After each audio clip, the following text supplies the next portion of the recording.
My gosh.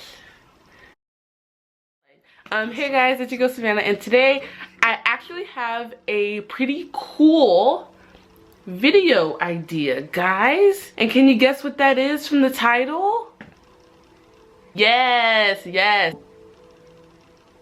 All that type of jazz. Hopefully you can kind of like what I got to say, and if you do, you can totally like this video and subscribe to my channel because you love me and I love you. Let's get started. First of all, we're gonna start from when I was like a kid, right? So I'm brown. You know, like when your mom buys you Barbie dolls and stuff like that, or dolls and stuff like that, my mom always made a point to get me brown dolls. It's not because she was racist, it's not because she doesn't like white people. Trust me, I had plenty of white friends, okay? She wanted to make sure that I wasn't over here just obsessed with white dolls, for example, or thinking that only white dolls could be pretty, or there were only white dolls for sale. So she made a point to always have that a part of my life.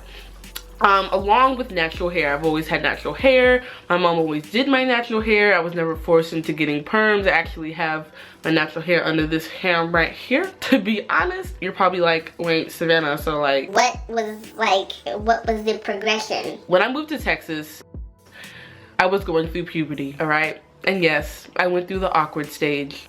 But it wasn't the awkward stage that made me feel bad. In middle school, there were actually a lot of guys who were always telling me that they would never date a black girl, and black girls are ugly, and black girls are this, and black girls are that. Just like how, let's say you were having a problem with your weight. You know, you always see things in the media. Fat this, fat that, and it's always with like a negative connotation.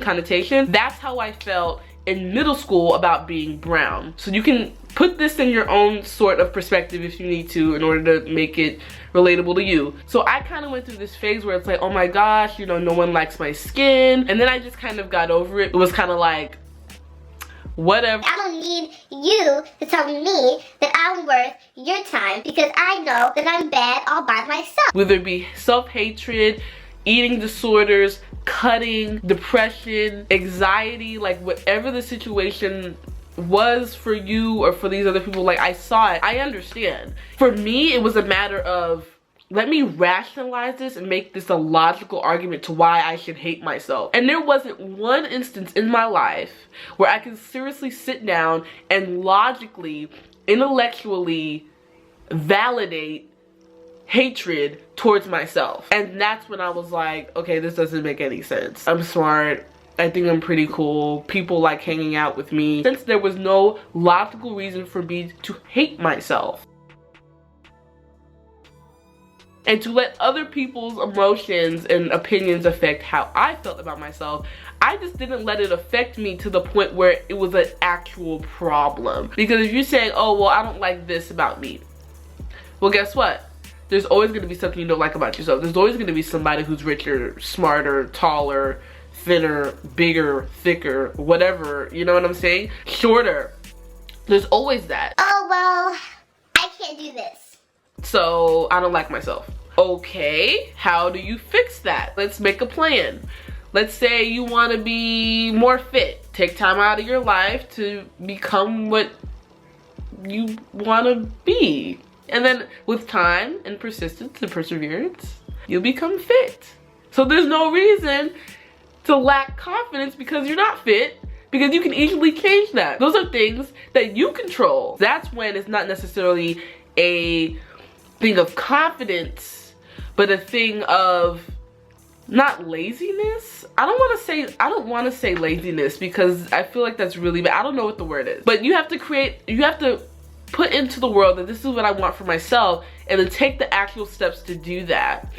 And so that's how I worked through my confidence journey as a brown girl. There's nothing stopping you from being the person that you want to be. And so there's no reason to not have confidence because you haven't started your journey yet, you know what I mean? So look at it like that. Look at it as a journey, and you're more than capable. That's what I told myself, and maybe that's what you need to tell yourself, because I'm not about to tell y'all, okay, look in the mirror, tell yourself you're beautiful. But that's it. 最後まで見てくれて本当にありがとうございました。なんかよかったらぜひいいねを押してコメントに教えてください。I want to hear all about your confidence journeys and your coming of age and your and your young adulthood experiences, because that's what YouTube is for. So I love you. Bye.